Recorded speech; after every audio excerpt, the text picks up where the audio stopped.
என்ன சக்திவேல் பழக்கம் ஆயிடுச்சு. அவங்கள கல்யாணம் பண்ணிட்டீங்களா? கல்யாணம் பண்ணிக்கிறேங்க. பண்ணிட்டீங்க. அப்ப இவங்களுக்கு டைவர்ஸ் யாரு கொடுக்கறது?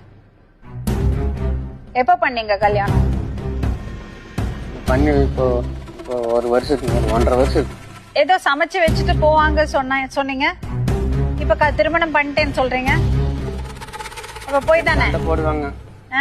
தாய்மாமன் பையன் தானே அப்படின்னு சண்டை போடுவாங்க. போட அப்படின்னு சொல்லிட்டு அவங்க பையன் மறுபடி கிளம்பிடுவாங்க. கிளம்பிட்டு மறுபடி ஒரு 4 நாளைக்கு 5 நாளைக்கு நல்லா போய் மறுபடி திரும்பி வந்துடுவாங்க. மறுபடி அதே மாதிரி சண்டை போடுறது நிலையான வாழ்க்கையே கிடையாதுங்க. அதில் என்ன பேசுறோன்னு கொஞ்சம் யோசிச்சு பேசுங்க. மீடியா முன்னாடி உட்காந்துருக்கீங்க. அங்க நடக்கிற ஒரு சுச்சுவேஷன் தான் சொல்றேம்மா. நானு முடியாது போயிருவாங்கன்னா என்ன வார்த்தை? சாப்பாடு செய்ய முடியாத அளவுக்கு இருந்துட்டு கிளம்பிடுவாங்கன்னு சொல்ல வந்தேன். 4 நாளைக்கு இருப்பேன். அங்க சொல்லி பார்க்க மறுபடி போயிடுவாங்க. அதுக்குதான் கல்யாணம் பண்ணிக்கிறீங்களா? அப்படி இல்லை.